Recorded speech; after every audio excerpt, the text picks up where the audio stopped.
Howdy ho! Hey guys, welcome to episode 68. This is another good one. Maybe a bad one. No, it's a good one.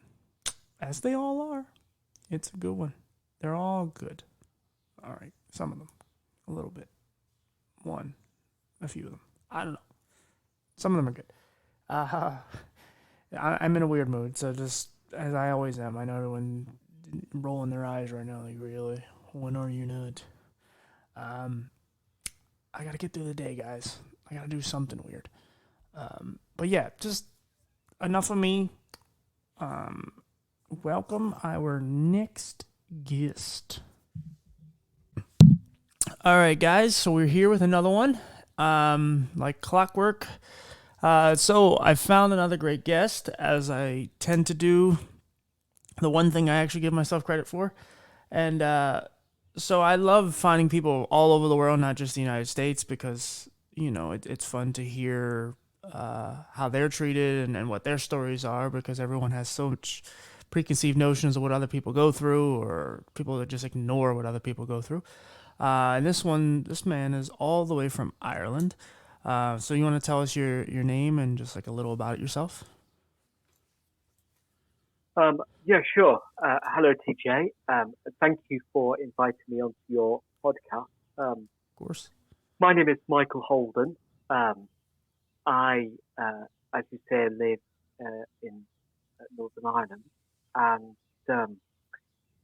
I'm married with two teenage children, and I live with a neurological disorder and use a wheelchair full time.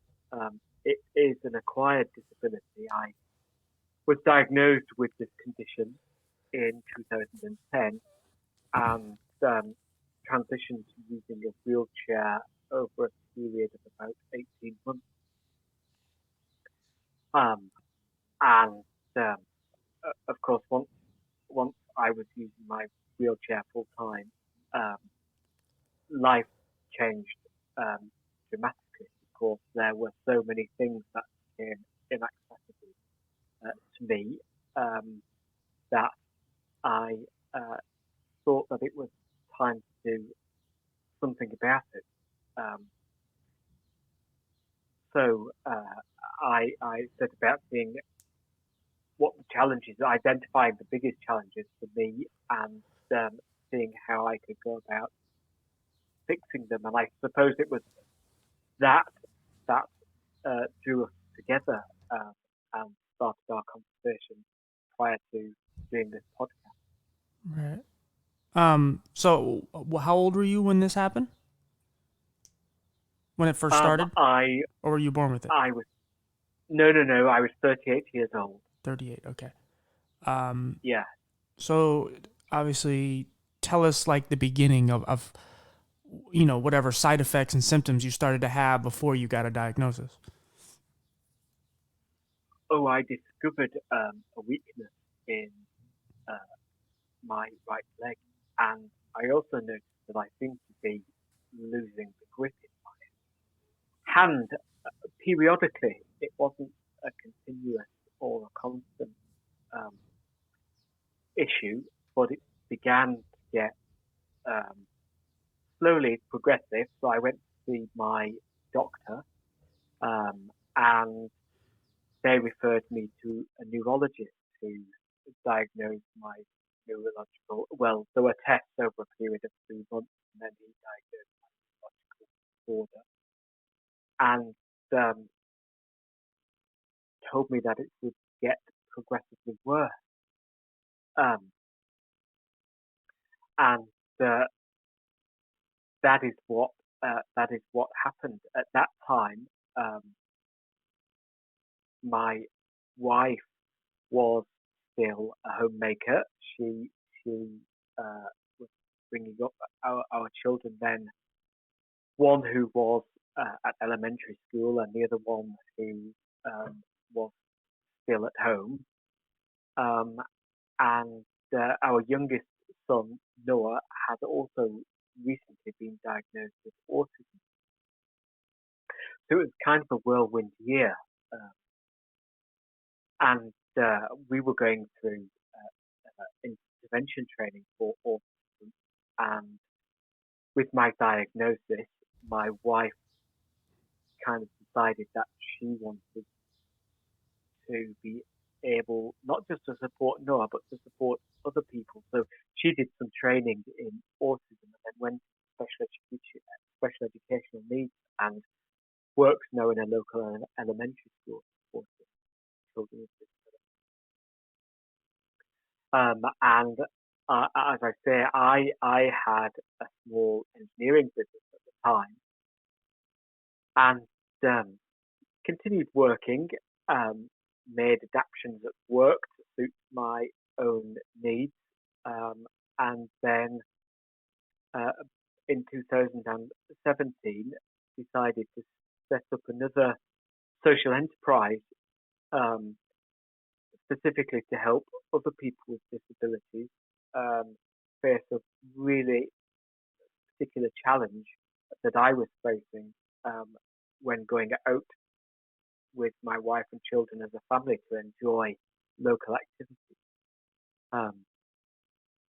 And then in 2019, I sold my engineering business and concentrated full time on developing the disability side of my operation. Okay, wow. So what were some of the well, first, what was your initial feelings and when you were diagnosed and told what you have? Like, where were you mentally at that point? Because you were obviously old enough to know, who you are and what you want in life, and you were already heading in a direction. You have a family, um, and then all of a sudden Yeah, your health started to go, and now you get this diagnosis that tells you what it is. So where do you where are you at mentally at that point? in complete denial. Um, I just wouldn't accept the diagnosis. I was completely in a state where this was not happening to me. Um, I still had plans for the future. I had my children, their future, my wife, and I simply refused. Um, People were telling me that I needed to start thinking about making adaptations to my lifestyle, to my home, to support me as my um, illness progressed. And I think for a full 6 months, I just closed the door and said, no, no, no, I'm not accepting this. It's not going to happen. I refuse to let it happen. But of course, life isn't like that. So after about 6 months, I eventually began to accept. I was told at the time that I had what we here know as motor neuron disease. I think in the States it's called ALS or Lou Gehrig's disease. Right.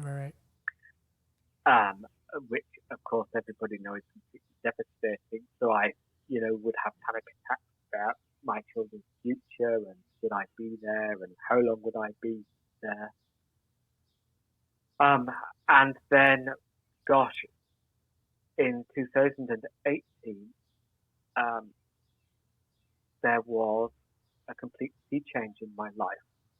Um, Believe it or not, my physician, my neurologist, was suspended from practicing medicine, and I was called for review and was told that he had got my diagnosis wrong and I'd been treated and taking all this medication for a disease that I didn't have, and it was something completely different. Oh, wow. Yeah, and so that was even more life changing. I needed psychotherapy just to deal with everything that I had been told. Um, and now I'm about to begin, after all this time, of more tests because of COVID, and so everything stopped. And I'm coming through the other side and going through a course of rehabilitation where they feel that they can get some of my mobility back. So that is quite an amazing journey that is to come, and a completely unbelievable story to have to deal with and talk about. Yeah, absolutely. I mean, that's the thing. If it wasn't something you were born with, it's unfortunate because there's a lot of great doctors and nurses out there, but there's a lot of times where the doctors don't always know what they're doing. Um, and sometimes they're the one that caused the problem. And obviously, in this case, that's not it. They just mistreated you or misdiagnosed you and mistreated you. Um, but yeah, I mean, it sucks because especially you said you were 38, and so you're an adult. You have your family, and you're kind of all of a sudden you're starting to feel pains in your body, and things are kind of withering, and you don't really know. Like in my case, and anytime something starts to go or something starts to hurt, I just start looking things up and go, oh, what do I have? And um, and then in my case, most of the time, it's absolutely nothing. But in this case, you actually have a real threat and something you actually have to take care of.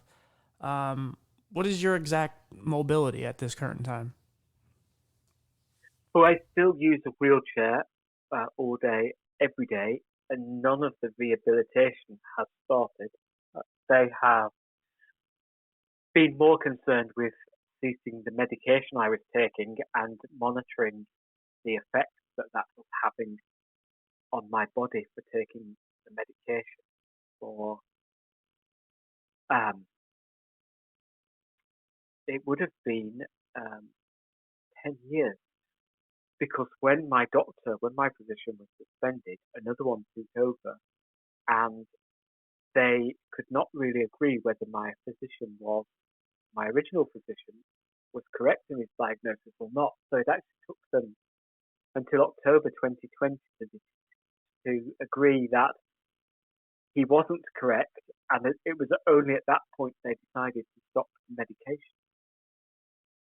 So now they're monitoring to see what effect that has had on my body, particularly apparently my liver function, because the medication can be quite devastating to uh, one's liver functionality. But at the moment, there doesn't appear to be any lasting damage, which is That's good. great. And I just hope to maintain that outcome. How much mobility do they think they can, retrieve back for you?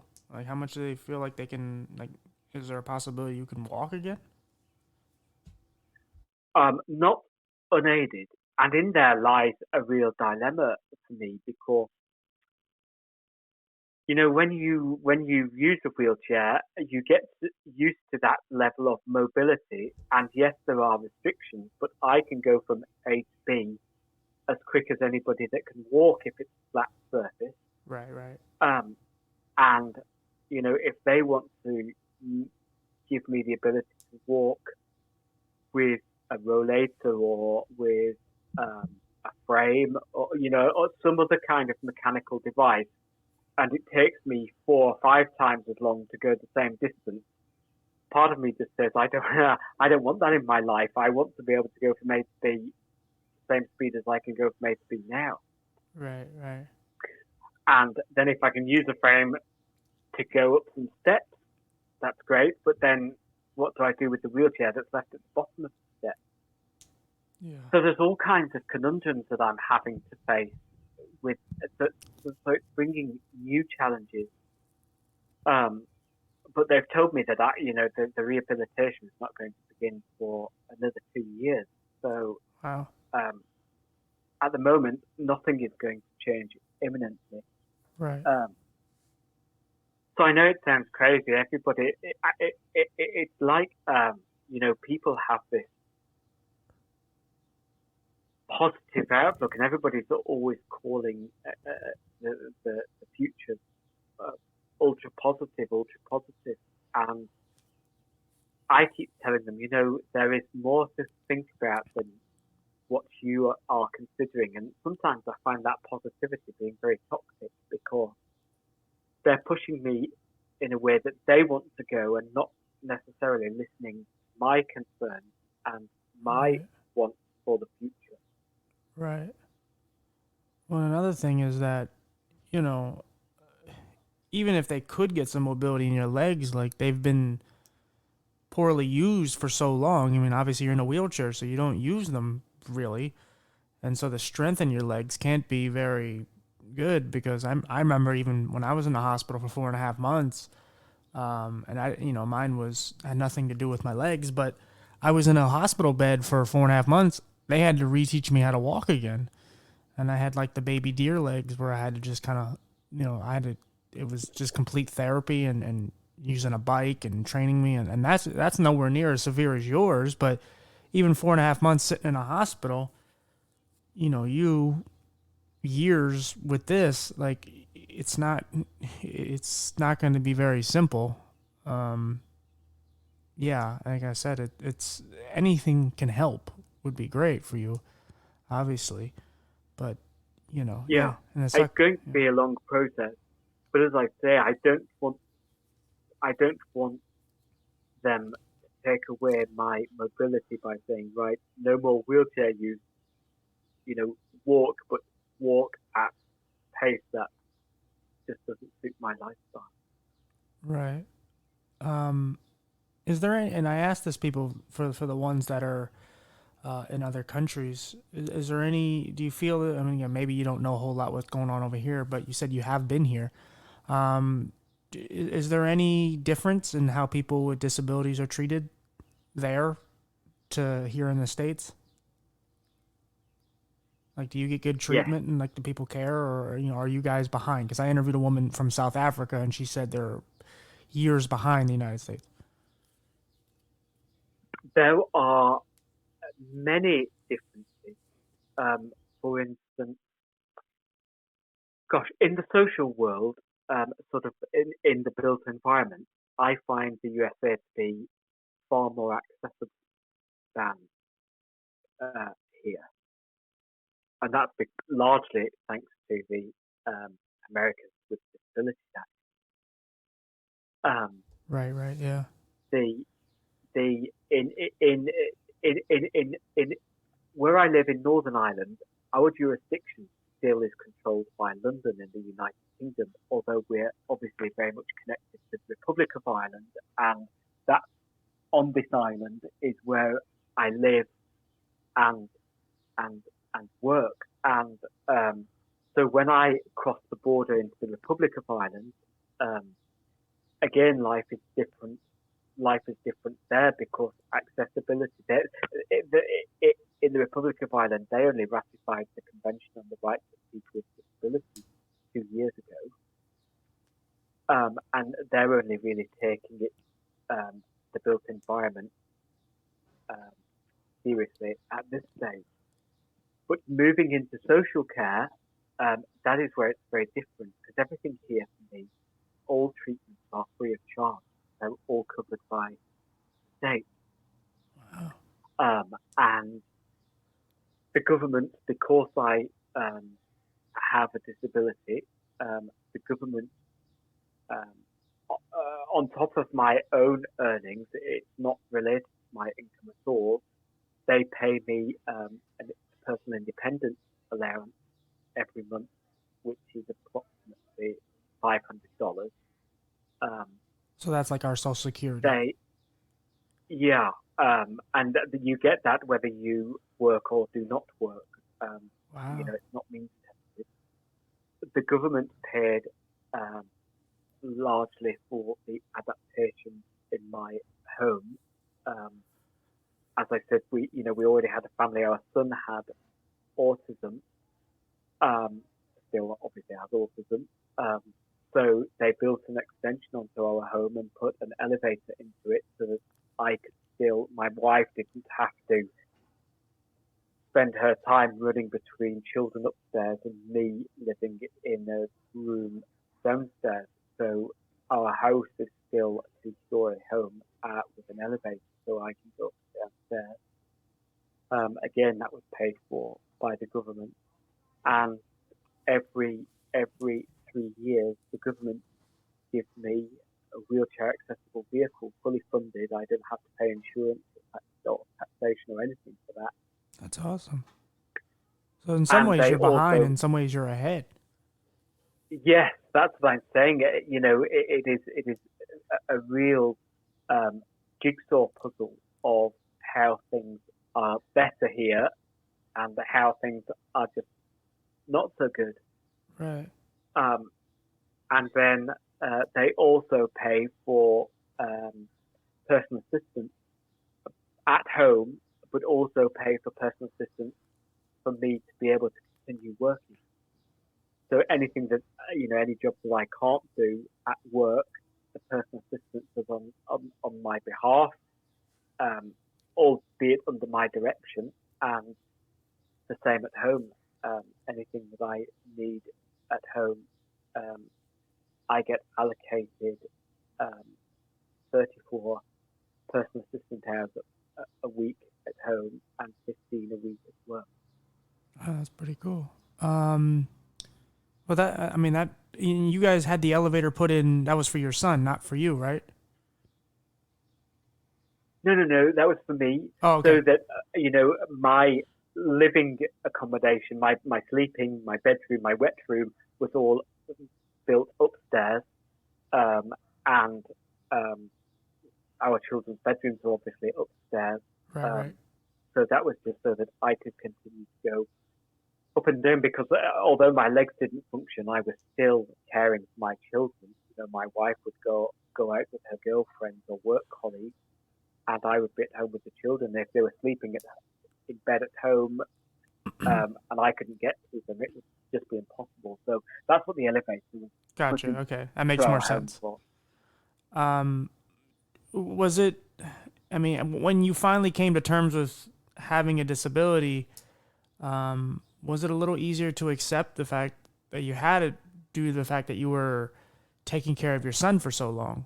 Like, obviously, I don't know how functional your son is, but if he needs a lot of care, you're way more accepting and understanding of what he's going through. And now that you're going through something, different, but in the same realm, just as a physical problem, was it easier for you when you finally did come to terms with it? Was it easier for you to understand it and accept it a little more? Yeah, not only was it easier, but I also became a big campaigner for disability rights here. And I'm now the chairman of the Centre for Independent Living for Northern Ireland. Awesome. And I really don't pull any punches when it comes to disability strategies being formed by the government and fighting for disability rights in work, especially in education. And sometimes, I never hold grudges, but if there's something wrong with a system, I make sure I let them know. I don't hold back or pull any punches. I am very, very direct and extremely forceful. And I have to say that creates a lot of dislike. People, particularly my son's school teachers, at the very outset, I just said to them, if you upset me, you will know. And within a few months of my son going to school, they upset me, and I told them straight. And my wife says, Michael, when they see you go into the room, they all wonder who you're headed towards. But on the flip side, when they do something good, I am very gracious and I compliment them and I praise them. But some people find it difficult to comprehend that all I want is equality, to be treated exactly the same way they would expect to be treated. And when they don't, I tell them so. I like the laws that they're breaking or rules that they're breaking. And I've taken a good view of the statutory authorities to court despite points, but they seem to take that personally rather than you know making the necessary adaptations, not just for me, but for anybody with a disability. Right. Do you feel that there's been a difference since you have had to adapt to a wheelchair on how people treat you? From before? Yeah, yes. One of the downsides of acquiring a disability is that my wife and I lost an awful lot of friends. Um, Places that we would have gone socially became inaccessible. Even visiting homes became inaccessible. And we quickly discovered that people stopped asking us to go out for an evening. Um, and then they became embarrassed that they'd been out and not asked us, so stopped talking to us. Which sounds ridiculous, but it's quite true. Um, so we ended up making new friends, and I would still see those older friends, and I bear no animosity towards them, and I try to engage them in conversation, but it's quite obvious that they feel uncomfortable. But that's for their own conscience, nothing that I have done. Yeah, see, I don't have any like memories because I was 4 when my sight went. So I don't have any memories of like being whatever you want to call it, normal, able-bodied or whatever you want to call it, but it's like it is you do get treated totally different. In your case, yours is way more visible than mine. Obviously with the wheelchair, and unless I had a cane or a dog or something, that's the only way people are gonna know. But I don't have either one of those, so but yeah, it's amazing how quick people are to judge and treat you differently. Like when I used to, like when I was like 16 and I tried to date, I would at first I didn't really tell anybody I had a problem. I would just talk to them and see how they would treat me. And then once we kind of started hanging out, that's when I would go, oh, okay, this is it. And I would just see if it was any different. And it would be. But then I realized I needed to just kind of own it. And if people like me, they like me. They don't, they don't. But yeah, it is very frustrating, though, how people just kind of, change their tune on you just off of one little thing. Like you really are the same person. It's just you're in a wheelchair. Yeah, it's sad, really, in a way, but that's just because I think here the trouble here as well that children with disabilities are siphoned off in special schools, so they're hidden away from society. Other children in school don't get to grow up with them and learn how to interact with them, and that's the part of their education that they're missing out of, which goes completely with them into adulthood. So when they come across somebody with a disability, Yeah, it seems as it's well, there's a lot of political correctness, and sometimes they're afraid almost of engaging in conversation in case they say something that they yeah. think will offend somebody. From what I perceive, it seems like you guys have like very good care, but it's more like I mean, I'm sure it's known, but it's more like behind the scenes. It's like, okay, here's all the things you need. But when like the outward perception of people with disabilities is kind of the how do I say it? Like that's how people are looking at it differently. Like people don't really perceive people with disabilities the way they should. The government kind of takes care of them, but like I said, the overall perception of people with disabilities in your country is kind of poor. And because yeah, I It's mean, getting yeah, better. I think the trouble is that the caring side of what happens here is all based around the medical model, and I okay, think they are trying to change it, but they're not making a particularly good job of that. right. Well, and someone like you didn't, you weren't born or you didn't grow up with a disability, so there's really not much they could do with you. They can't put you in special classes and all that. Like you're already an adult. You already fully functional. You can do whatever you want. It's just, you need a couple little changes to your house and some of the things in your life, but overall you're good to go. But, the kids growing up with disabilities, they're the ones that probably have it the worst, at least in your country anyway. Yeah, and I find that particularly with the younger, everybody that I work with now has disability. That's one of the ethoses of our business. That to work here, you must have a disability, with the exception of the person. Um, they at the moment we don't have any person assistants um, who have a disability. They're all able-bodied, fully functioning, whatever you want to say. But what I will say is that if my PA isn't around and somebody who is uh, fully mobile but might have a social disability, I need some help. I can go to them and say, look, hi, Luke, I need some help here. Can you give me a hand? And he comes and does. So we help one another Right. in a kind of that way. So we're a bag of people with disabilities, but functions perfectly well together because we all respect one another's talents and respect what one another cannot do alone, and we're there to support one another. Yeah, that's kind of the goal. And I brought this documentary up, the documentary called Crip Camp.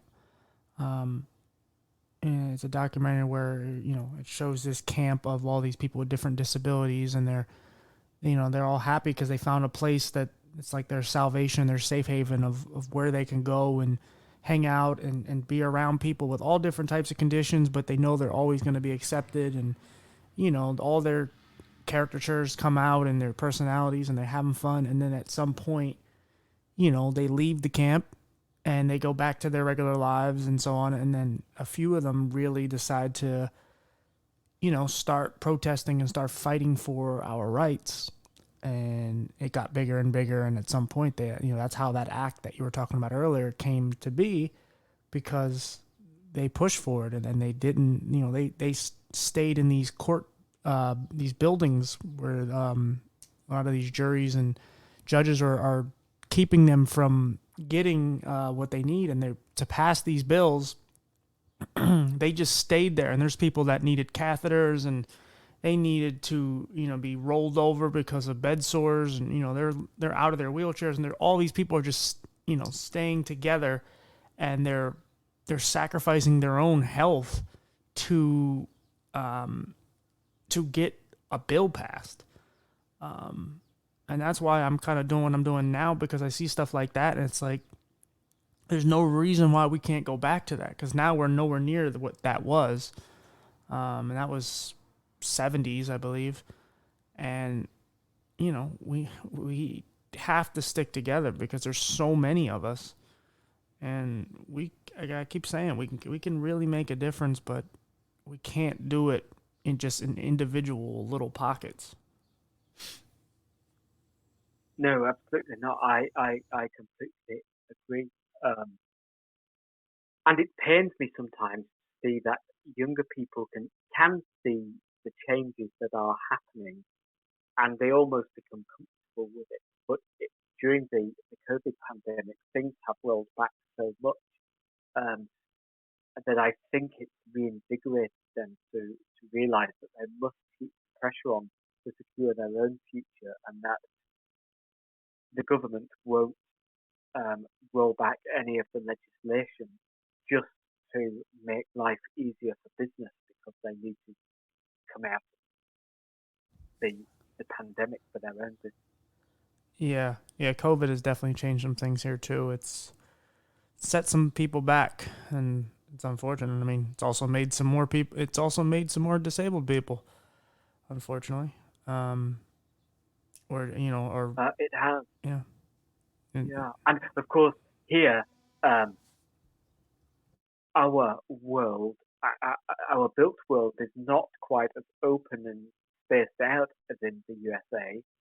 So our sidewalks are quite narrow, and they're telling businesses here that they must serve their clients on the sidewalk, and they're becoming impossible. People with disabilities are crashing into things that they're not expecting to be there. They were never there before COVID, and all of a sudden there are dining tables outside cafes and restaurants, and patio heaters, and you know people using wheelchairs can't get in between the tables because they've been set so close together. If you walk up to them, you can pull out the chair, sit down, and no problem. But it's just not navigable by people with disabilities. So these are new challenges that post-COVID recovery is placing upon us. Right. Yeah, and those are the type of things that happen just about everywhere where you start to look like, when people have thoughts of changing or making these changes, like with, obviously COVID was something that hit the whole world and everybody's affected and so on, but there's never any thought on, well, how do we implement people with disabilities? And then when they do have thoughts of it, it's always people who don't have disabilities. So they don't make the right implementations to doing it. It's like, okay, we'll do this because we know they need that. But it's like, but you just don't do it right. And they never have us in No, mind.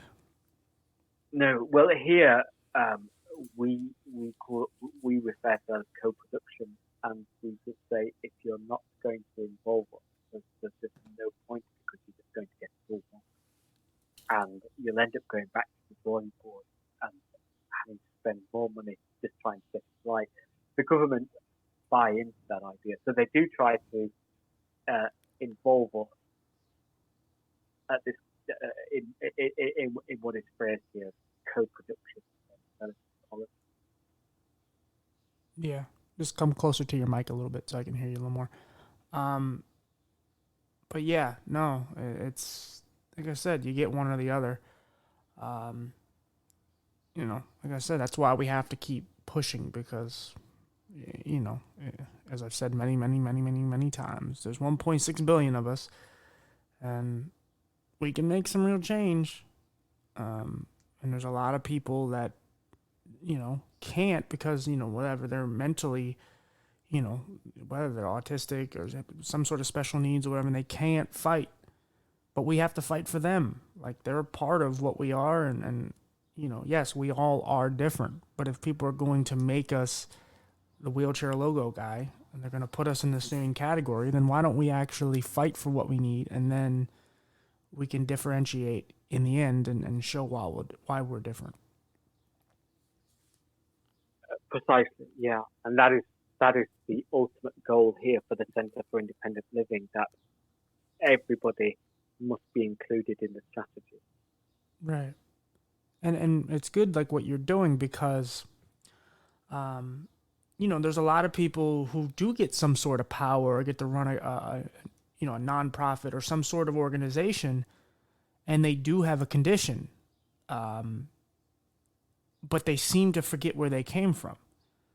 And they'll hire more so able bodies, and they'll do things to benefit them to keep some sort of normalcy, and they'll walk around or stroll around or however they live their lives like they're normal with those people, and then kind of they'll a lot of these nonprofits are based around, when it comes to people with disabilities, they're based around the people with disabilities. They use them as the logo and the front runner of like, here you go, guys, these are the people we need to get some money and take care of them, at least here in the States.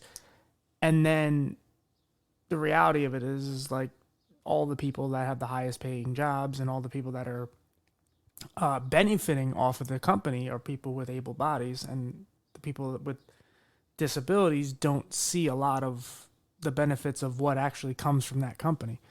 And like in your case, you're actually a person you can't forget where you came from.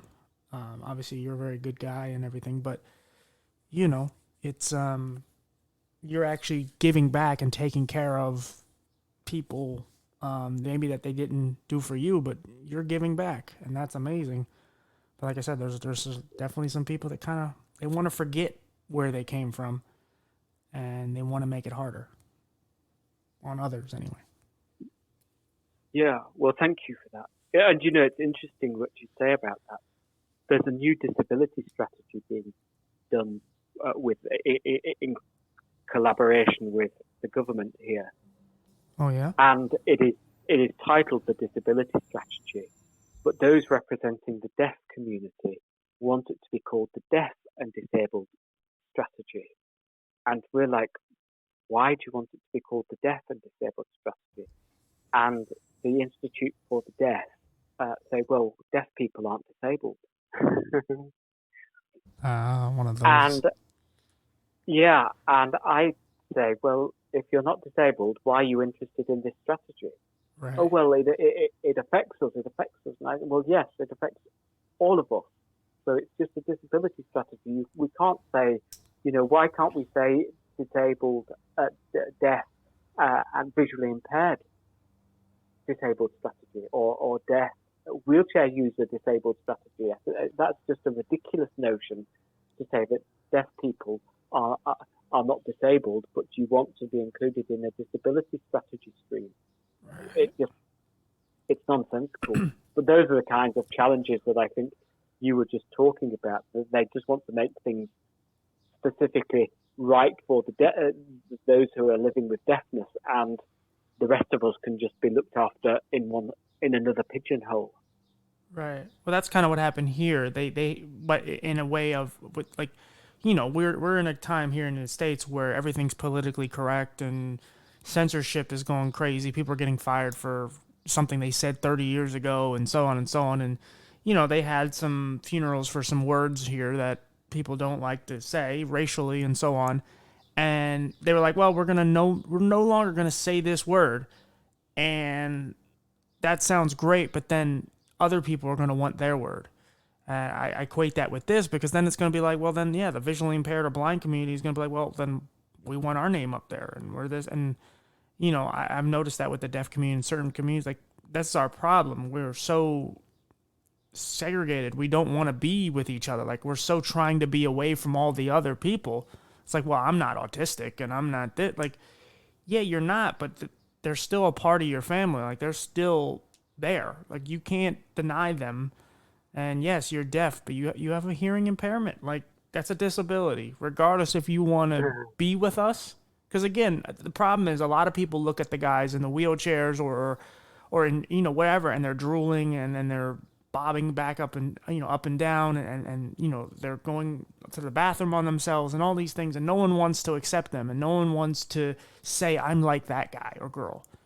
But it's like, yeah, just because you don't have the same functionality doesn't mean you're not like them. And you're going to always be seen like one of those people because every person with a disability has always been perceived as someone with special needs by at least one person in their life. So there's no reason to not, you have to accept them because no one else wants to. And we need to because, Yeah. like, again, we have to love them because they're amazing people. It's just they have a less fortunate life. They don't have as, the brain capacity, whatever you want to call it, is not there. That sucks. And we're fortunate enough, you're in a wheelchair and I have my crappy eyes, and I'm happy that I can walk, and I'm sure you're happy you can see. But I'm also happy that I'm not that guy. But it doesn't mean I have to turn my back to him. It means we need to look out for him because he's the most vulnerable Absolutely. person we have. Well, my ethos is that if we make rights and accessibility for the people with the most complex needs, if it's accessible for them, it's accessible for everybody else Yeah, that is not as complex. yeah, Um, and that's just the, the, the basic the basic premise of how I work. If we make it accessible, universally accessible for people with the most complex needs, it's accessible for everybody else. yeah. You start somewhere and it trickles down. And like I said, there's so much we can do because of being so. There's so many of us. And I think a lot of it, like the disabled community, we have so low self-esteem, and like the perception and everything that is said about us, and the laws that are put in place that do not benefit us, and again, just the overall, again, perception of what we are and what we can do. And every time we try to get a job, we're always perceived as people who are liabilities, or we can't do this because we're looked at from eyes of a person who has a perfectly able body, and they look at like, well, I have a vision problem, or I have this problem. I can't get up on a ladder. I wouldn't be able to do it, or I can't do this. I couldn't lift that, or, yeah, if I was in a wheelchair, I couldn't do that. It's like, yeah, that's your thought process, but that doesn't mean that's not our reality. We do a lot of things. There's so many limitations, so many hurdles that we have to jump, but we jump them. Just because you don't feel like you can, we can. But then there's that, voice in the back of our head of all the people that told us that we can't do it. And so as a community, a lot of us don't want to speak up and don't want to say anything. And we want to stay in our homes, and we want to just collect our whatever monthly fee we get from the government or wherever. And, we don't want to come out of the house because we're so tired of being stared at, and we're so tired of people just treating us differently, and we already feel different.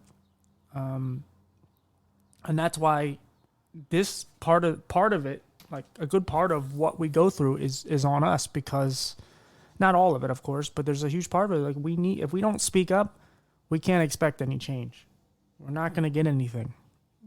We're not going to wait around for some able body to just go, okay, I'm now the president, or I'm whatever of whatever country, and I feel this is wrong. No, we have to do it. We can't keep waiting for someone to save us. Absolutely. It's just, and that's why you and I are talking, and why I do this, and why you do what you do. And, we just have to stick together. We have to support each other, because there's too much of, like what you were saying, where it's like the deaf community wants to be their own thing. And it's like, but you're not. Yes, you are your own community, and you have your own way of communicating, and that's fantastic. But you're a part of us, whether you want to be or not. And we have to stop pushing away from that. Because again, they don't want to, because they don't look at the guy in the chair bobbing back and forth. They don't look at that guy like, oh, I'm just like him. My ears just don't work. It doesn't matter. You're like him, not in every way, but you're like him in the ways that matter, and the way that people are going to perceive you. Because there's a lot of people that are going to look at you like you have special needs because you can't talk properly or you can't hear. And so, yeah, and I think if we only challenge society to make life accessible for people with simpler needs, the value of those people who have the complex needs becomes less.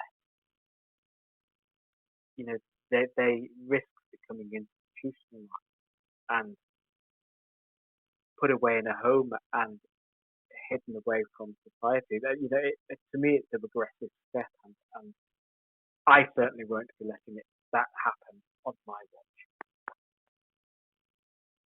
Yeah, I mean, I've seen so many of them mistreated by what do you call them, caregivers, and it's terrible. We can't keep letting that happen. Not to say there's no good caregivers. There are people that genuinely care and love and want to help, but there's a lot of people that don't. There's a lot of people who are just doing a job, and they realize it doesn't pay enough, so they're not going to give the effort of what a higher paying job would probably provide for them.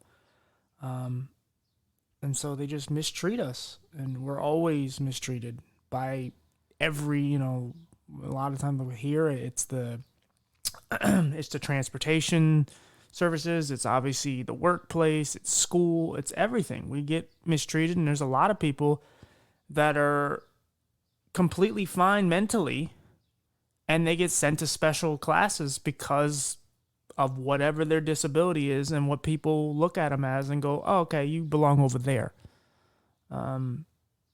And like I said, there's not enough people fighting for stuff like that. Like the reality of it is, our lives are hard regardless. You're in a wheelchair, so your life, you've made it work for you. Like you said, you can go as fast as you can, as a person can walk, but that took a lot of time, and mentally and physically.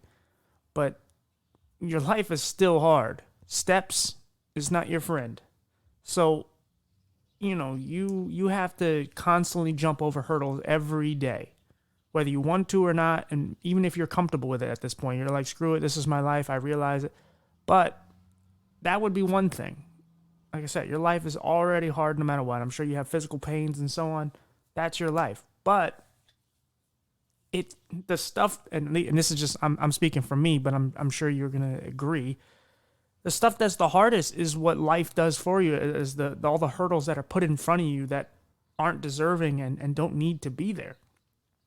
Like, you're fortunate enough that you kind of had a very developed life before things kind of went to shit, but you know and you made the best of it. But the reality of it is, like, a lot of us just don't have any of those things in front of us. And so when we have to go out in the workplace and we got to apply for a job, especially when the job market is crap, maybe not so right now because people don't want to go back to work because of all the stuff that's going on here. But the job market's usually crappy, and there's very little jobs that people even will take us in an interview. And it's like, all we want to do is work. We're going to bust our ass way harder than probably most of the workers you have here, because we're more accepting, and we're definitely going to be more thankful that you gave us a job. And we get turned down all the Absolutely. time, and we get treated like crap. And so, sorry, I know I'm ranting, but it's yeah, it's just these hurdles that are put in front of us are so unnecessary. It's like, let us just go to school, let us work, let us just catch the bus, or whatever transportation we take, or whatever thing in life we need to do to survive. Just let us do it how we do it, and just don't put any more hurdles in our way, because that's the stuff that makes our lives so much harder. You are absolutely right, and you've earned the right to rant as well. Yeah, but it is, I couldn't disagree more. I was saying that all of my staff have a disability and accept the personal assistant, and I can tell you that the work ethic and attendance level of all of my disabled colleagues is far better than those that are not disabled at all. Sick days, or the need to get out of work for one thing or another. Um, the difference is night and day. You could just show me some blind statistics of my staff, and I would just be able to go down the list and say, disabled, disabled, he's not disabled, disabled, yeah, yeah, yeah. No, they're definitely not disabled. It's just, you are so right. People that are given the opportunity and have the disability are so thankful that they do not waste that opportunity. They grab it with both hands, and employers need to be quick to learn. Yeah, and again, like, I don't know, again, because I don't know what goes through their brain entirely. You can only kind of imagine. But it's like, I think they feel like they have to spend a whole lot of money and a whole lot of time to do certain things. Like, no, I'll tell you what I need. I have a vision problem. I might need some sort of device that makes me see a little better, or whatever it is, or give me something that has large print or something, whatever it is. And for each person is different, and it's like, just let me have that, and we'll go from there. I might have a lot of questions in the early beginning, and once I adapt, just like everything in my life is I've figured out a way to adapt to it. Give me my time, let me figure it out, and you're gonna have a dedicated employee. There's That's all you got, and you allow me to have that freedom, and you allow me to just be me. Like, you're gonna get that in the work ethic. You're gonna get the Yeah, appreciation in the work ethic. You're gonna feel how I'm just so grateful that I have a job, and that you allowed me to work for you, and you're allowing me to just be myself. yeah. The guy that looks after our social media, Graham, he is blind and he uses screen readers. Um, everything that we need to provide him to be able to do his work. And Graham's even working when he's not supposed to be. He is so dedicated, and he's been working with us for 3 years, and his passion and dedication has never waned. It's as strong today as it was the first day he started. Yeah. And that's just one example. Well, and you also, like, again, you have this place now where it's like a safe haven. They all can come, and they know they're not going to be judged. And they're allowed to work. They're allowed to do what they need to do and make a difference. And no matter what their condition is, like I said, I mean, you could judge them, but then that would be silly because you have an obvious thing they can judge right back. But, they know that they can come to a place and not feel judged, where as soon as they leave that building, it's like, okay, life is different. But for the 8 hours or however long they're there, it's like, this is, in some ways, it's probably safer than home to them, or just whatever, the grocery store or wherever they go, because it's like, I feel comfortable here. Yeah, we are a little community. The camaraderie between us is absolutely fantastic, and we go out socially. Obviously not recently, but we go out socially as well, just to enjoy one another's company, and we have an absolute blast. And we always go somewhere that might be accessible for a wheelchair user, but maybe the menu's not accessible for Graham because he can't read it, so we just read it out to him. And right, that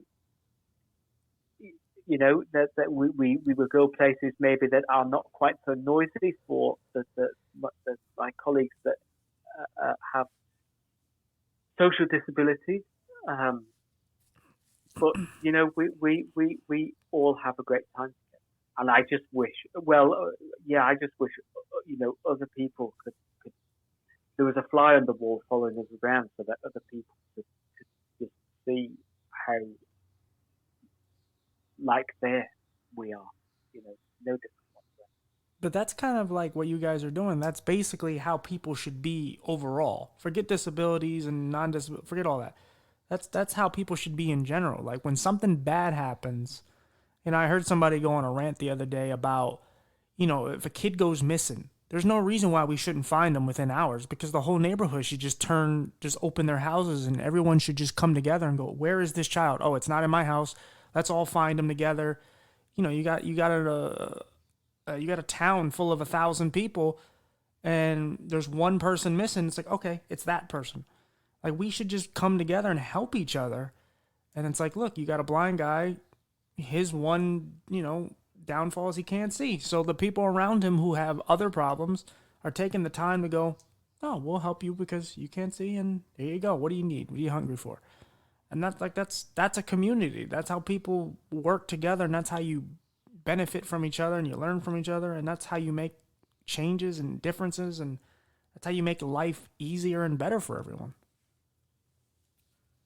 Yeah, and I think that's what is making us year on year as a business steadily successful. Yeah, of course. But it's funny, for people that meet me the first time and don't know that I have an acquired disability, I get asked some of the most amusing questions.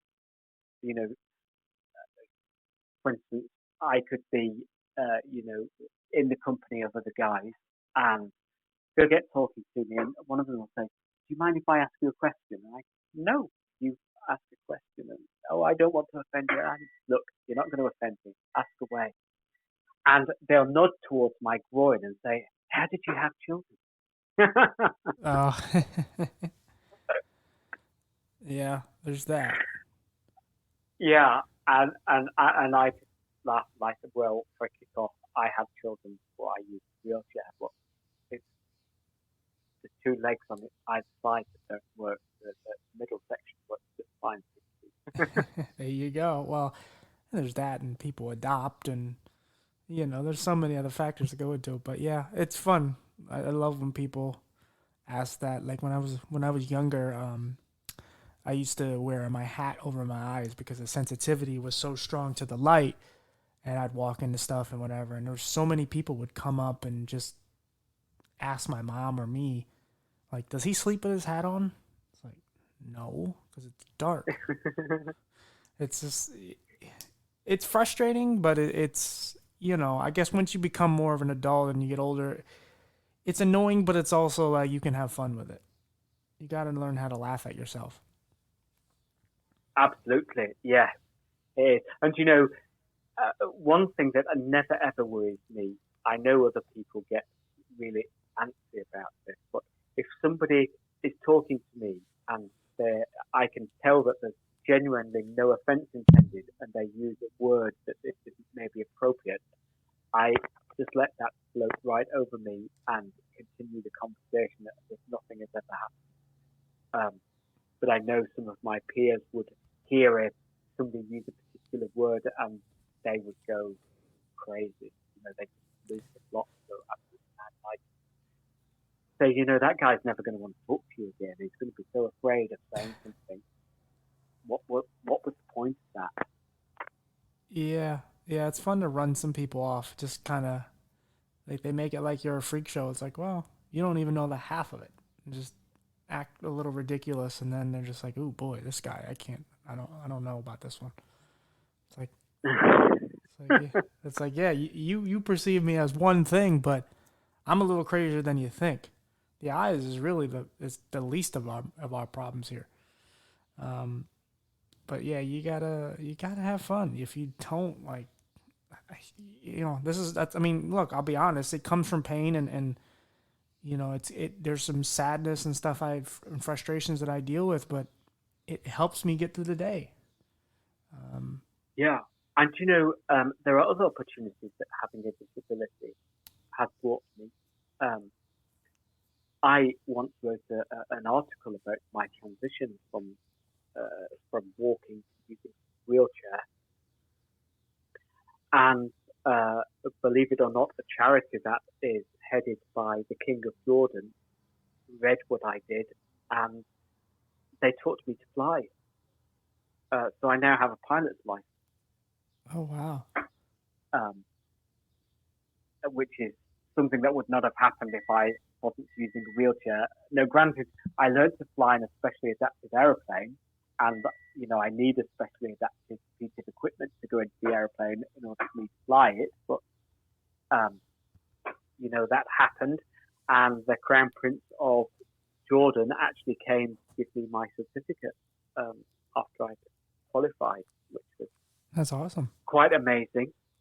And I was given an award by the Queen of England for my work in the disability field, which was actually presented to me by Prince William Wow. in Buckingham Palace. So yeah, there's been some upsides of of having a disability that other regular people will never get the chance to Yeah. have. But I mean, it starts by putting yourself out there.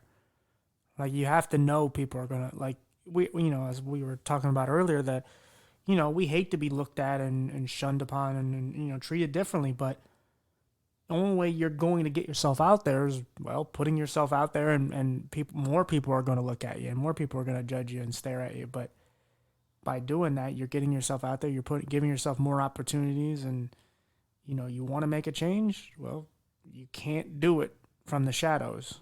You have to come out, and you have to let people know that you even exist. And so, and Yeah, that's what you're doing. absolutely. Well, I needed to do that to say to my children, growing up, there were things that they wanted to do, and I had to either say no or say, right, come on, let's do it together.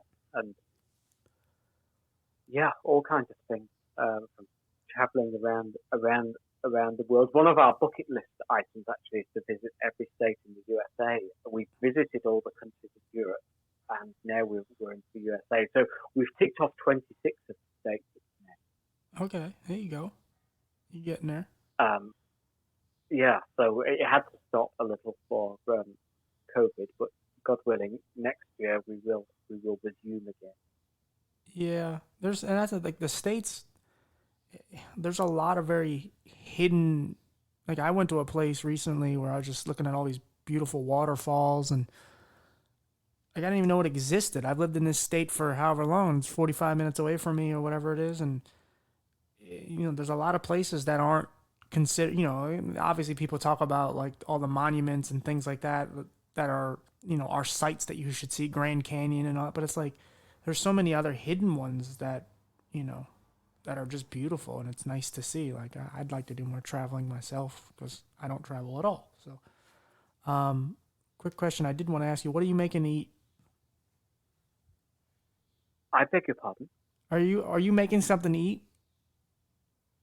Um, no, Oh, it sounded like no. you were My using a microwave. Oh, sorry. No, that is my wheelchair. Because I work in a construction sector of the industry. Um, Oh, Whenever I go onto site, when I'm reversing, oh, there okay. you go. That is a reversing mode on my wheelchair, so that people behind me know I'm going backwards. No, I thought you were making a microwave meal over there because it went off multiple times. Okay, I like it. No, no, no, no. That's what it is. It's a safety feature. Yeah. Okay. Yeah. Sorry, I'm just very random. Before we kind of finish up or up here, if there any differences in how you take care of your son when it comes to before and after the wheelchair? Um, no, because both of them kind of happened in parallel. No, it's funny. My son loves telling people that I use a wheelchair. He's really into um, motor cars. We live in a rural community as well, so he's big into farming and loves tractors and things. Um, Oh, okay. and he's got this he's got this idea that he could figure a way to put a nitrous oxide engine onto my wheelchair. All right. He thinks we could go super fast. But when he was much, he's 15 now. But when he was much younger, he used to love just sitting on my knee, and we would go out uh, walking or rolling, I suppose, in real sense when I use my, because I do have a manual wheelchair as well, and uh, so to him, because I've been using uh, the wheelchair from probably before he can remember it. It's that it's just a part of me. He doesn't see the difference, and obviously he's there to help me. But the, my wheelchair is something that I use to get about. It doesn't define me, and it hasn't by and large caused any barriers, apart from sometimes when school are organising things, they forget that they need to think about my disability when they're inviting parents. Right. But that's not specifically related to Noah. Yeah. No, that's awesome. So no, I don't. I can't honestly say that there's been any major. Yeah. No. Hey, whatever works for you. That's awesome. Do you have anything to promote? Not promote really. What we do here. We're currently in discussions with a group of disabled people in Boston about the work we do here and bringing it to the USA. So hopefully, if that comes to fruition, you can invite me back and I can tell you all about Yeah. Well, it. absolutely. Have you It's back a on? it's a business for disabled people that helps disabled people out in the community. So Yeah. we'll see what the future brings. Yeah. Every little thing helps, and you just hope at some point, like all the things that everyone is doing, like you and I and others, like we all at some point meet in the middle, and we can come together and actually make the change that we all have been dreaming about. Absolutely, absolutely. Well, my Well, friend. it's been good talking to you, TJ, and I appreciate you giving me the opportunity to be part of your work and your podcast. It's great. Of course, you're a good acquisition. Yeah, I love having you. And of course, we're gonna keep in touch and be friends outside this. You know, anything you need or you want someone to talk to, just please get a hold of me. Um, yeah, like I said, that's I just, will, and next time I visit Pennsylvania, I shall let you know, and maybe we'll get to hook up and meet each other in real life. yeah, we'll do it. I will figure it. Whatever you want, we'll do it. But either way, like I said, we're gonna keep in touch. I'll let you know when this comes out, and you know anything you need me to support you in. And I'm sure you'll support the podcast. Like we'll just that's how we'll do it. Absolutely. All right, Thank bro. you. All right, brother. Thank you again. Take care, TJ. You too, buddy. Bye bye. Bye.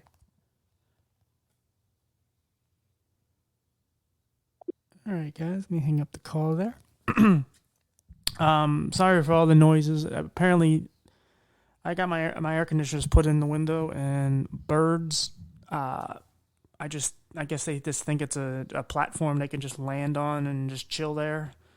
Uh, who knows? Maybe there's some eggs in the air conditioning now at this point. I don't know. Maybe they're just having wild sex on my air conditioner. I don't know what's going on. But the birds wanted to let everybody know that they're here too. Bullet is laying here on the. I was gonna say he's laying here on the podcast. He's laying here on the couch next to me. He's all curled up in a ball. Very, very adorable. But he's not making any noise. He's just chilling. But yeah, sorry for all the outside noise, school buses and all that. Every time I go to talk, it's just like I have to unmute the mic, and the stupid microphone picks up everything. So what are you gonna do? Anyway, very great guy. He's a very sweet person. Like I said, I just met him the other day. How did I meet? Oh, I reached out to him on a Facebook group, or I put something out there of just looking for more guests, and he got back to me, and just a really good guy. And yeah, he's one of those people that you can't. I could never root against that guy. Like, what a sweetheart. Yeah. So guys, again, thank you for all the support. Of course, I say the same things. I'm mentally, I'm just today. I got a day off, so I'm just gonna try to enjoy that and be grateful for the things that you have. Hope you all are doing the same, and just hang in there. I know a lot of people around here are happy that the mask restrictions are going away. Yeah, just I don't know, just be grateful for what you have, guys, and just because you're now out of the mask, and just because you like there's a lot of crazy shit going on here in the States, all these shootings, just maybe I'll talk about it on an Instagram live or something, but just please just calm the bullshit down. Can we just be decent for, I don't know, a year? Something? I don't know. Yeah. So guys, just love each other. I know it's all cheesy, but it's not gonna happen, I know, but we can try, right? Love each other. Love what you got. And I'm gonna love up my little bullet guy here. My little bullet guy. You wanna say anything? No?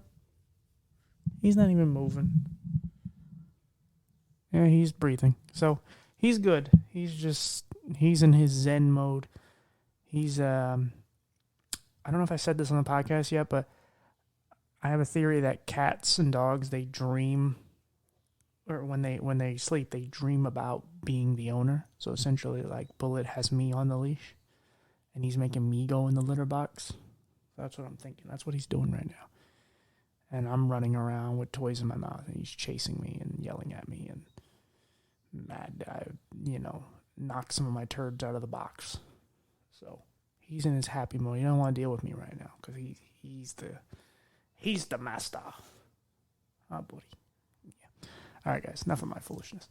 I will see you guys on the next one. Bye, guys.